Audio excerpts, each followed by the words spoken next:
Then I posed as an old war veteran to be able to get to the wife of my birth father. I looked up his obituary. It turns out that Bob Harris was a Pearl Harbor survivor. He died in March, 3 months before we actually had this meeting. So I called the funeral home that was listed in the obituary and told them that I just got back into the country and I heard that my old Navy buddy died, and could I have the address of his wife so I could send a mass card? And that's the kind of way I was able to meet Bob's wife, and get info about my birth father, because Faye, the wife, knew about the affair that he was having and knew about me. Turns out my birth father and I have a lot of similarities. Music always came easy to me. No one else in my adopted family was musical, but my father played guitar and sang. You're listening to the Just Sayin podcast, offering conversations with experts that will educate, inform, and entertain. Here's your host of the Just Sayin podcast, Charlie Cornacchio.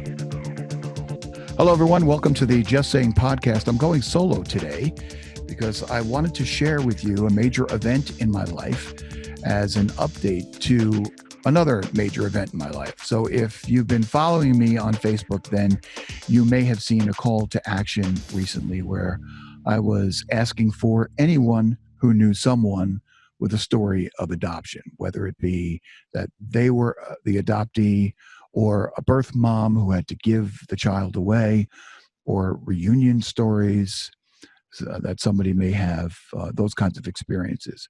So I received some pretty good responses and some feedback. And so I'm coordinating that podcast on adoption for another couple of weeks. But today I wanted to share my adoption story with those of you who may not have heard it before and let you know what has transpired in recent years with the advent of all of these DNA home kits and matches on websites like Ancestry.com and 123. So I was legally adopted at 1 year, 7 months. I was fostered at 5 months. The same family that fostered me kept me, even though I was sick as a dog when they brought me home from Catholic Charities. Catholic Charities in the Bronx was the organization, and told my adopted mother and father that they could bring me back because I was so sick and they could swap me out for another child. But my adopted parents, Emily and Maddie, said no. And that started the process of them staying up through the nights with me as I battled the croup and asthma and so many other things in my life. I found out that I was adopted when I was 8 years old. My mother, Emily, showed me my original birth certificate.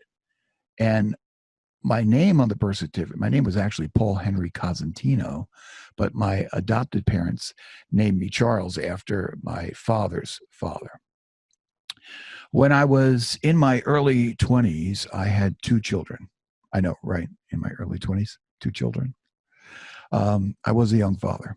My daughter Jessica was born when I was 19, and I was 22 when my son Adam was born. My wife Marianne was just 17 at the time when Jessica was born, then 21 with Adam. And we're about to celebrate our 47th or 48th anniversary. Anyway, like most adopted people will tell you, when they start having children, you begin to worry about health-related things, those things that might skip a generation. And my health was never really that good. So as a young parent, I really had a lot to be concerned about and wanted to make sure that, my kids weren't going to get something that maybe skipped a generation. So in my early 20s, I decided to look for my birth mother. Now, I knew that her last name was Cosentino because of the birth certificate that my mother had shown me. But in that conversation, when I asked who my real parents were, my mother, Emily, told me that all she remembers is that they said my birth mother's name was Mary, and that she was young. So I started looking in the phone books where I worked in New Rochelle. We had a wall with mounds of phone books because this was the mid 70s with no internet, and you had to actually look up the name, and the listing would have the person's name and the address and the phone number in most cases. In fact, for those of you who are younger, this will blow your mind. There was a number that you could call for the time, and it would tell you the time right now is also for the weather and for sports scores from the night before. Crazy, right? I know. Anyway, so I started with the phone book from the Bronx because of Catholic Charities. There was a Manhattan, Staten Island, Westchester, Brooklyn, Queens. Every county had a book of telephone numbers. And as I went through the C's, I came across an M. Cosentino. So I decided to call that number. And but the thing was, what was I going to say? Well, my mother, Emily, told me that Mary was a 16-year-old girl who had to give me up because she was underage or something like that. So I figured I would call the number, and doing the math, I would listen to see if the voice sounded like someone in her 40s at that point.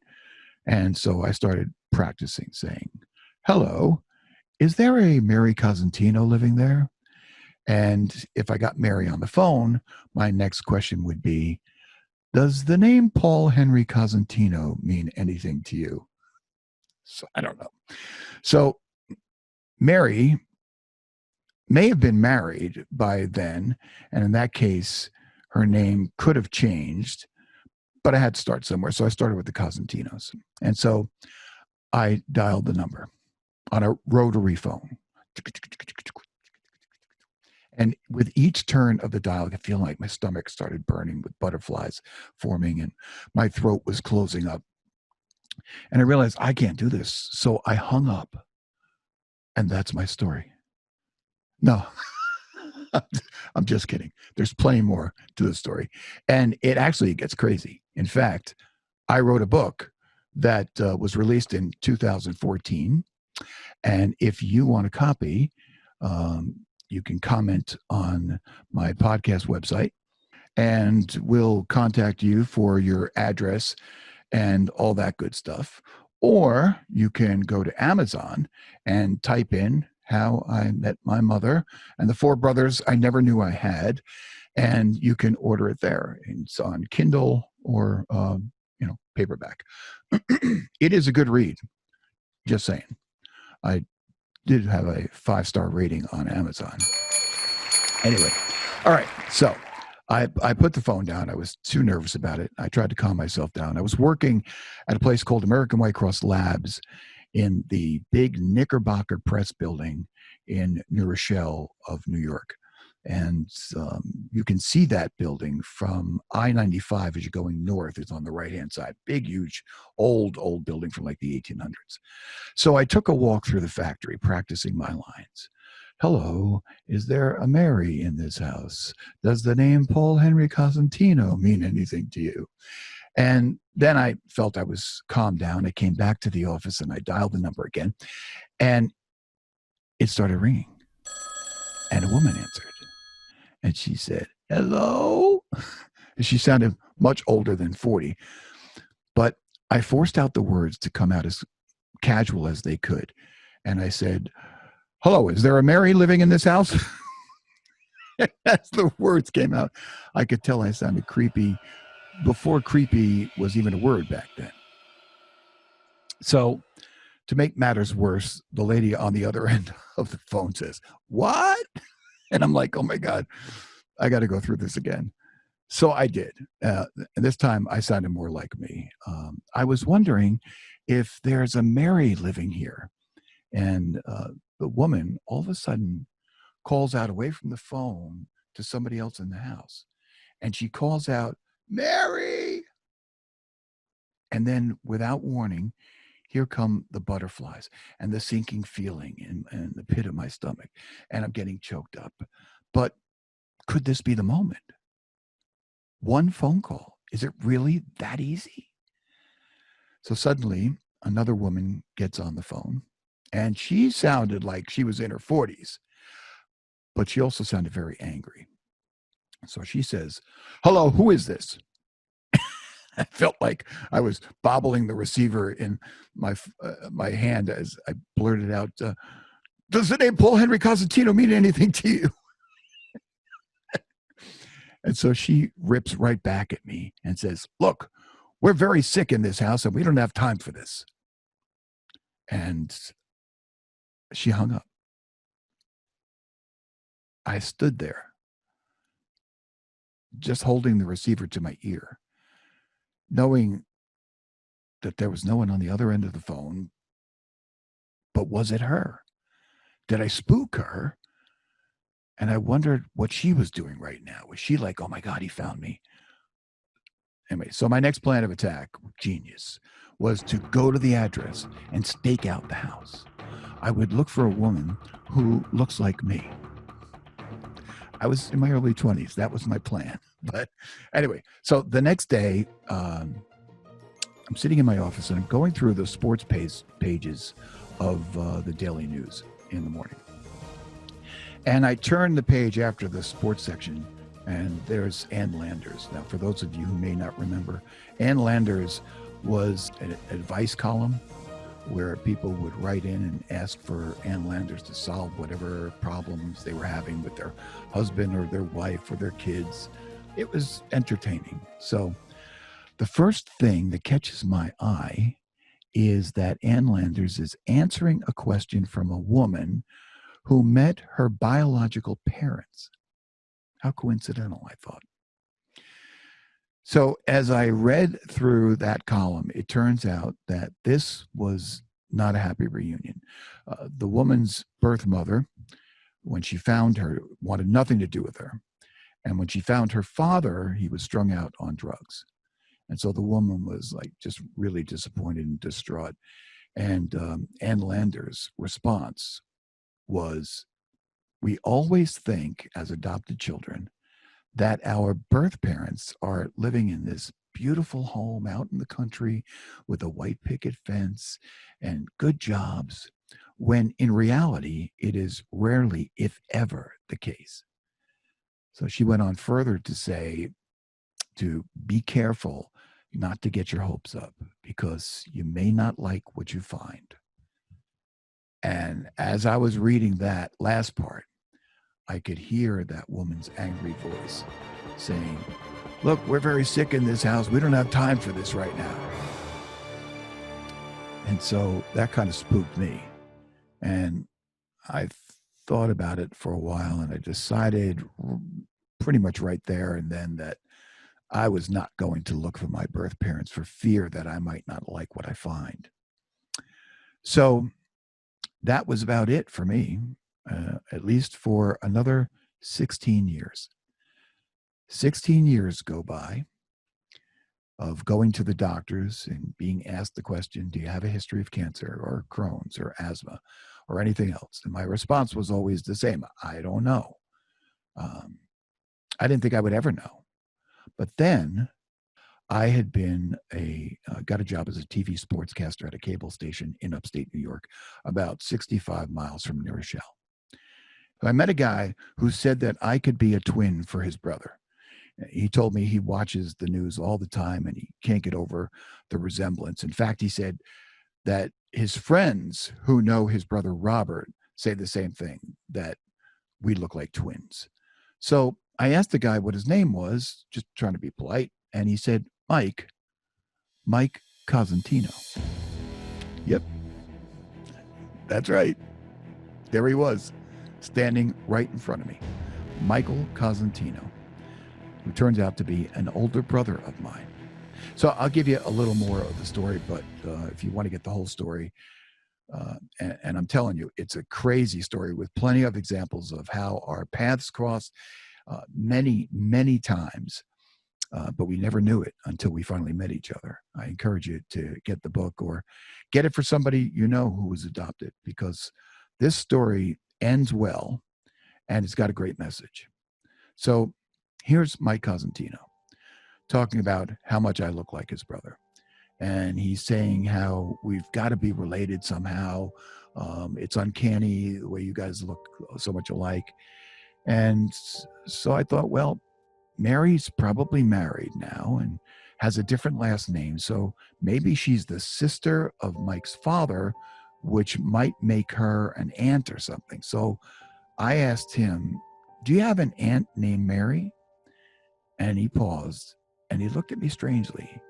And then he said, no. He said, I have an aunt Amelia. And so I said, well, I know that my mother's name was Mary and her last name was Cosentino. And that was the end of our conversation. We said our pleasantries and that was that. The very next day, as I'm coming off the news desk for our 5:30 broadcast, somebody comes to me and says, Charlie, you have a phone call. So I go to the phone and it's Mike's wife on the other end. And she says, hi, I'm Betty, Mike's wife. What was all this stuff you were telling Mike about an aunt named Mary? Is this a joke? Did he have the guys from, I guess he was a practical joker. Did he have the guys from the lodge put you up to this? And it turns out, Mike being the practical joker he is, Betty thought that the guys in the lodge put me up to this ruse with Mike to get back at him.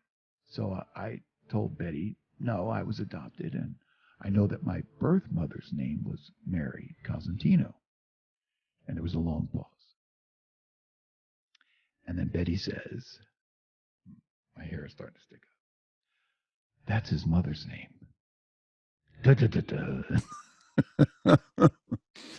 So as it turns out, we are actually brothers.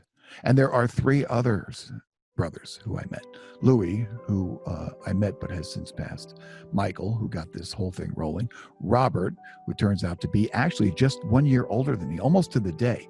He was born on July 9th, and I was born the next year on July 15th. And then there's the youngest brother, Vinny. So 4 brothers who I never knew I had. Fast forward a couple of weeks later, Mike took me to meet my birth mother, Mary.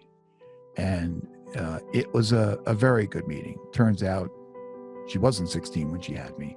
But my birth father's name, because she had me out of wedlock, was Bob Harris, who had just passed 3 months before all this went down. So I keep in touch with the brothers. We've been to each other's houses and family functions and weddings and funerals and things like that. Michael, Robert, and myself even played together in a men's adult hardball league for about a year. I remember a funny story in one of those games. I was the last out of the inning. And then when we came back up to bat, Robert was the first batter in the next inning. And the pitcher comes off the mound and stops the game. And he's pointing to Robert. And he's yelling to the umpire and to our dugout, this guy batted already. This guy batted already. And it turns out, with our helmets on, we actually did look very, very similar. So we got to laugh at that one. But there are some other crazy stories that are in the book. One is that I posed as a doctor to get my birth medical records from Misericordia Hospital in the Bronx. Without caller ID back then, it was actually a lot easier than you might think. And then I posed as an old war veteran to be able to get to the wife of my birth father. I looked up his obituary. It turns out that Bob Harris was a Pearl Harbor survivor. He died in March, 3 months before we actually had this meeting. So I called the funeral home that was listed in the obituary and told them that I just got back into the country and I heard that my old Navy buddy died, and could I have the address of his wife so I could send a mass card? And that's the kind of way I was able to meet Bob's wife and get info about my birth father, because Faye, the wife, knew about the affair that he was having and knew about me. Turns out my birth father and I have a lot of similarities. Music always came easy to me. No one else in my adopted family was musical, but my father played guitar and sang. So now, some 28 years later, my brother Robert asked me to do a sibling DNA test with him because he thinks maybe there's a possibility. And the results come back 99.7% that we are, in fact, full brothers. So now we're trying to get Michael to take the test because if he comes up with the same results, then we've got some figuring out to do. But it's clear that I do have a full brother, at least one full brother. And we're wondering if it's coincidence that Robert, my brother, was named after Bob Harris. So as this podcast falls between my birthday and my brother Robert's birthdays, I wanted to encourage all of those adopted people who are still searching that there can be a happy ending, but to be happy where you are right now. No, you know what I'm saying? In other words, don't be thinking, oh, I could have had a better life, or I wonder what would. God puts us where he wants us, and in his time, you'll get the answers. And that's what happened for me. Anyway, that is it for this edition of the Just Sayin podcast. Thanks for listening. Get the book because it gives you the full story of all the crazy stuff that happened. And next week, if you're a parent of a child playing baseball, you want to tune into our next show because our guest is a former professional baseball player, Kevin Gallagher, who has developed a method for parents to teach their young baseball players how to have success in the batter's box. As Kevin puts it, the kid can hit, he won't quit. And with Major League Baseball interest at a 16-year low, the timing for all of this sounds perfect. So listen for that one. Don't miss an episode of the Just Sayin podcast. You can do that by subscribing. Hit the subscribe button on this podcast or follow me on Facebook, Twitter, Instagram, or YouTube. And we will see you next time. Stay safe and be kind. Thanks for tuning in to the Just Sayin podcast.